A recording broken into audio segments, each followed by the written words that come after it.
Hello everyone, आज है 29 जनवरी और आज इस वीडियो में हम बात करने जा रहे हैं आईटीसी लिमिटेड के बारे में। देखिए, पिछले कुछ दिनों से अगर हम देखें तो भयंकर तरीके से ये शेयर टूट रहा है। बहुत ही ज्यादा प्रेशर में है ये शेयर और ये लाजमी भी है क्योंकि पहली फरवरी को बजट अनाउंस होने वाला है और बजट से पहले हमने कई बार देखा है कि आईटीसी लिमिटेड के शेयर में आपको हर बार प्रेशर देखने को मिलता है क्योंकि जो टैक्सेशन जो है वो सिगरेट और टोबैको के ऊपर हर बार बजट में बढ़ाया जाता है। और हाल फिलहाल में जो एक और नई चीज इंट्रोड्यूस होने जा रही है, खास करके जो स्मोकिंग एज है उसको बढ़ाने की जो बातचीत चल रही है, तो कहीं ना कहीं वो इन कंपनियों के लिए उतना अच्छी खबर तो नहीं ही है। वीडियो में हम बात करेंगे कि 203 रुपए का शेयर अभी हाल फिलहाल में खरीदारी पर्पज से कितना सही रहेगा। तो वीडियो को मैं शुरू करूं उससे पहले अगर आपने अभी तक चैनल को सब्सक्राइब नहीं किया है तो प्लीज अभी इसे सब्सक्राइब कर लीजिए क्योंकि आगे भी बहुत सारे वीडियोस हैं जो आपको काफी ज्यादा हेल्प करेंगे। उसके साथ साथ अगर आपने अभी तक मेरी टेलीग्राम चैनल को सब्सक्राइब नहीं किया तो उसको भी सब्सक्राइब करना मत भूलिएगा, लिंक आपको डिस्क्रिप्शन में मिल जाएगा।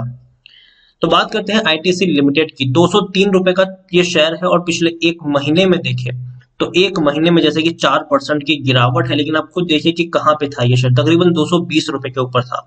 वहां से ये टूटकर नीचे आ रहा है, 200 रुपए के करीब पहुंचने की कोशिश कर रहा है। एक साल में अगर हम देखें तो एक साल में भी 15% की अभी भी गिरावट है, मतलब अपने प्री कोविड लेवल से भी नीचे ट्रेड कर रहा है। कोरोना से पहले 236 रुपए का शेयर था, गिरावट आई, 150 रुपए से भी नीचे उठा, फिर बाउंस बैक किया, फिर गिरावट आई, फिर तेजी आई, फिर गिरावट आई, फिर अभी तेजी आई, अब फिर से गिरावट की तरफ जा रहा है। 3 साल में भी अगर हम देखें तो 3 साल में 26% की गिरावट है, 320 रुपए के लेवल से टूटकर शेयर नीचे आ रहा है। और खास करके जो बड़ी गिरावट यहाँ पर बनी है वो 2019 के बाद बनी है, क्योंकि 2019 के मिड में भी अगर हम देखें तो शेयर 300 रुपए के आसपास ट्रेड कर ही रहा था। लार्ज कैप शेयर है, 2.5 लाख करोड़ से भी ज्यादा का इसका मार्केट कैप है। एनएसई में देखने जाए तो 2.5 करोड़ के आसपास का वॉल्यूम ट्रेड हमें यहाँ पर देखने को मिल रहा है। यहाँ पर आप एक और चीज देखें, कंपनी हर क्वार्टर में बड़ा प्रॉफिट कमा रही है। अगर हम फंडामेंटली देखने जाए तो आईटीसी में कोई दिक्कत नहीं है, हर क्वार्टर में अच्छे प्रॉफिट्स हैं, अच्छी खासी holding FIS mutual fund insurance company own करती है और डिविडेंड के मामले में तो बहुत ही बढ़िया शेयर है ये शायद एक ऐसा शेयर है जो आपको बहुत ही ज्यादा डिविडेंड पे कर रहा है। 1000% का डिविडेंड पे कर रहा है, मतलब पर शेयर 10 रुपए का ये आपको डिविडेंड दे रहा है। सितंबर में भी 3,365 करोड़ के आसपास का प्रॉफिट इस कंपनी ने कमाया है। उससे पहले जून में लॉकडाउन था, उसके बावजूद 2,511 करोड़ का प्रॉफिट था इनका। सितंबर में 4,120 करोड़ का प्रॉफिट था। पिछले साल सितंबर की बात करो, 2019 की अगर हम बात करें तब जरूर इनका इतना प्रॉफिट था, मतलब हर क्वार्टर में प्रॉफिट अच्छे हैं। नेट सेल्स भी आप देखिए 10,000 करोड़ से लेकर 13,000 करोड़ तक के इनके नेट सेल्स हमें देखने को मिल रहे हैं। बिक्रियां भी अच्छी है, सब कुछ बेहतर है। शेयर होल्डिंग पैटर्न पे अगर आप देखेंगे तो एफआईएस ने यहाँ पर खरीदारी की है। सितंबर 2020 में एफआईएस की 12.96% की होल्डिंग आज 13.31% हो चुकी है। म्यूचुअल फंड और इंश्योरेंस कंपनी ने थोड़ी सी होल्डिंग गिराई है, 9.95% की म्यूचुअल फंड की होल्डिंग अब 9.35% है। इंश्योरेंस कंपनी की 21.65% की होल्डिंग 21.57% देखने को मिली है। और हाईएस्ट पब्लिक शेयर होल्डर में आप देखिए टोबैको मैन्युफैक्चर इंडिया लिमिटेड है, 24.20% की होल्डिंग है। एक भी शेयर गिरवी नहीं है। 350 म्यूचुअल फंड स्कीम और 865 से भी ज्यादा एफआईएस का पैसा है। इंडिविजुअल इन्वेस्टर होल्डिंग 12.15% के आसपास है। और जैसे कि मैंने आपको कहा कि 1000% से भी ज्यादा का डिविडेंड पे किया है, 1015% का डिविडेंड इसने पे किया है, वो भी पिछले साल कोरोना काल में।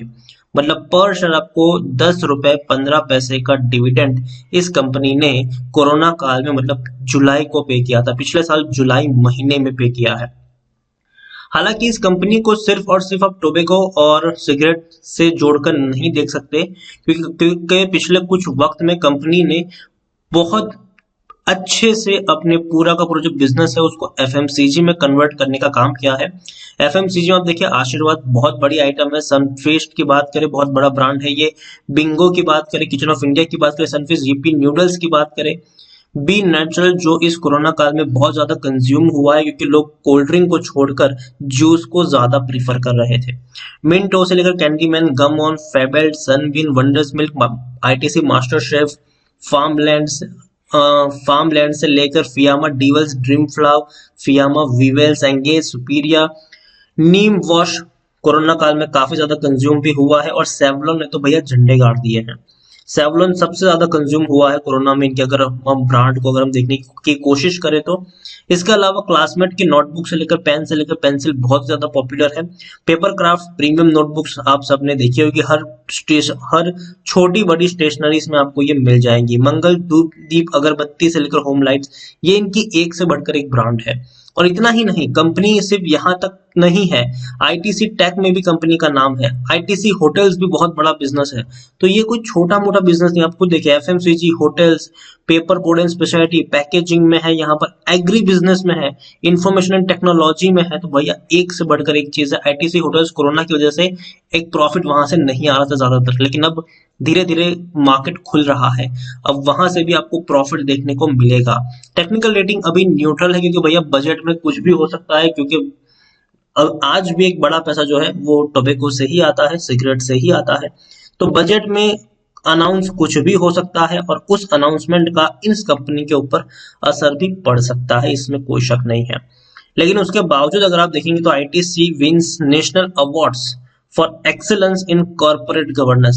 आजकल की कंपनियों के ऊपर जहां कॉर्पोरेट गवर्नेंस के आरोप लग रहे हैं कि भैया फ्रॉड कर रहे हैं ये लोग, वहां आईटीसी ने भैया अवार्ड जीता है कि भैया सबसे बेहतर कंपनी है एक्चुअली, अगर कॉर्पोरेट गवर्नेंस की बात की जाए तो ये अच्छी बात है। जैसे कि मैंने कहा कि कुछ नेगेटिव चीज भी है बजट में, मतलब ये है कि जो सिगरेट कंज्यूम करने की जो उम्र है उसको 21 साल तक किया जा सकता है, मतलब 21 साल से कम उम्र के लोग सिगरेट टोबैको कंज्यूम नहीं कर पाएंगे। तो वो चीज भी कहीं ना कहीं इनके रेवेन्यू को अफेक्ट कर सकती है। यहाँ पर आप देखिए, और हाँ एक और चीज यहाँ पर ये भी थी कि जनरली 18 साल की उम्र अब तक थी, तो होता क्या था कि लोग उससे कम उम्र के लोग भी कंज्यूम करते थे, लेकिन कोई कुछ एक्शंस नहीं ले उनके खिलाफ कोई कड़ा एक्शन नहीं लिया जाता था। लेकिन अब 21 साल की उम्र करने का प्लान है, और अगर आप पकड़े जाते हो पीते हुए या फिर कुछ और करते हुए, तो आपके ऊपर बहुत बड़ी पेनल्टी तक लग सकती है। जो दंड है वो 200 रुपए से बढ़ाकर 2000 रुपए तक किए जाने का प्रावधान भी लगाया जा सकता है। तो ये सारी चीजें डिस्कस होगी 1 फेब को। तो देखने वाली बात है कि भैया बजट में आखिर क्या होता है, कौन सी चीजें सस्ती होती है। देखिए आईटीसी जिन चीजों को बनाती है, अगर उनके ऊपर टैक्सेशन कम लगता है तो डेफिनेटली शेयर में तेजी देखने को मिलेगी। लेकिन आईटीसी जिन चीजों को बनाता है, अगर उनके ऊपर टैक्सेशन ज्यादा लगता है तो डेफिनेटली एक प्रेशर जरूर क्रिएट होगा इस कंपनी के ऊपर। उसके बावजूद अच्छे टारगेट्स अभी भी हैं। दो बहुत सारी कंपनियों ने, बहुत सारे ब्रोकरेज हाउस ने 250 रुपए तक के टारगेट्स आईटीसी को लेकर यहाँ पर बताए हुए हैं। उसके अलावा देखिए कि बड़ी ब्लॉक डील्स अभी भी यहाँ पर हो रही है, और अब देखिए 28 जनवरी 2021 मतलब कल ही एक बड़ी ब्लॉक डील हुई थी आईटीसी में, तकरीबन 10 लाख शेयर्स की ब्लॉक डील देखने को मिली थी। यहाँ पर इनसाइडर ट्रांजेक्शन समरी भी अगर आप देखेंगे तो सिर्फ और सिर्फ खरीदारी ही मुझे देखने को मिल रही है। आप देख सकते हैं कि इनसाइडर ट्रांजेक्शन में जो एम्प्लॉइज हैं वो खरीदारी कर रहे हैं। 20 जनवरी 2021 को जो एम्प्लॉइज है रंगराज, अगर मैं ठीक से प्रोनाउंस कर पाऊँ तो, उन्होंने 50,000 शेयर खरीदे हैं। संजीव जो एम्प्लॉइज है उन्होंने भी 20 जनवरी को 25,000 शेयर खरीदे हैं। उसके अलावा 10,000 शेयर अगेन समीर के द्वारा खरीदे गए हैं, जो भी एक एम्प्लॉइज है 20 जनवरी को। और 20 जनवरी को 12,000 शेयर्स भी खरीदे गए थे संदीप सदरा के द्वारा। और एक और एम्प्लॉय है जिन्होंने तकरीबन 31,200 शेयर्स भी खरीदे हुए हैं, प्रसेनजीत रॉय चौधरी है। उन्होंने, मतलब ये सारी पांचों की ट्रांजेक्शन हुई है वो 20 जनवरी को हुई है। जो लेटेस्ट 5 ट्रांजेक्शन 20 जनवरी को सबने खरीदारी की है, वो भी ईसॉप के द्वारा एक्विजिशन किया गया। तो ये बहुत बड़ी बात है और अच्छी बात है कि भैया एम्प्लॉइज ने बहुत बड़ी खरीदारी आईटीसी में की हुई है। अब बात करें तो भैया नतीजे को लेकर कोई डेट सामने नहीं आई है कि दिसंबर क्वार्टर के जो नतीजे हैं वो कब आएंगे, लेकिन उम्मीद करते हैं कि बहुत जल्दी नतीजे आएंगे और डेट भी उसके सामने आ जाएगी। प्रॉफिट तो भैया बेहतर ही है, रेवेन्यू अच्छा है, प्रॉफिट अच्छा है, डरने की कोई यहाँ पर उतनी ज्यादा खास बात मुझे लग नहीं रही है। हाँ जरूर थोड़ा सा इम्पैक्ट पड़ सकता है, जो बजट डिक्लेयर होने वाले उसका थोड़ा सा इम्पैक्ट पड़ेगा, लेकिन वो शॉर्ट टर्म का इम्पैक्ट होगा। लॉन्ग टर्म में ये शेयर दोबारा बढ़िया रैली करता हुआ देखने को मिलेगा। तो मैं कहूंगा यहाँ पर कि अगर आपने खरीदारी की है तो बेचने की तो भैया गलती से भी गलती मत करना, बेचना तो गलती से भी नहीं यहाँ पर, ठीक है। और खरीदारी भी करना चाहो तो ये जो गिरावट अगर आ रही है ना, उसका फायदा आपको उठाना चाहिए खरीदारी को लेकर। टुकड़ों में खरीदारी कर सकते हो। यहाँ पर 1000 शेयर खरीदने, जैसे कि 500 शेयर भी खरीदने, तो पहले 100 शेयर खरीदो, वेट करो गिरावट आए और क्वांटिटी ऐड करो। हर गिरावट में थोड़ी थोड़ी क्वांटिटी ऐड करते जाओ। हर साल आपको बढ़िया से बढ़िया रिटर्न और डिविडेंड मिलने वाला है यहाँ पर। और 1-2 साल में डेफिनेटली शेयर आपको और अच्छे प्राइस पर ट्रेड करता हुआ देखने को मिल जाएगा। आईटीसी को लेकर अगर एक और चीज मैं आपको दिखाऊं तो आईटीसी को जो वैल्यूएशन मिला हुआ है वो इनके सिगरेट का वैल्यूएशन है। अभी भी इनको एफएमसीजी का प्रीमियम वैल्यूएशन नहीं मिला है, जबकि कंपनी बहुत ही ज्यादातर एक्सपांड कर रही है एफएमसीजी में। और कंपनी चाहती भी है कि उनको प्रीमियम वैल्यूएशन मिल जाए, कंपनी इसके लिए काफी हद तक कोशिश भी कर रही है। तो वो भी देखने वाली बात होगी कि उनको प्रीमियम वैल्यूएशन मिलता है कि नहीं, और अगर मिल गया तो याद रखिए ये जिस प्राइस पे ट्रेड कर रहा है उससे 3-4 गुने प्राइस पर बहुत आराम से पहुंच जाएगा। तो ओवरऑल आईटीसी में सिर्फ बाइंग बनती है, बिकवाली नहीं। और लॉन्ग टर्म का नजरिया रखिए, यहाँ पर शॉर्ट टर्म में कुछ नहीं होने वाला है, थोड़ी सी तेजी आएगी फिर गिरावट भी आ जाएगी।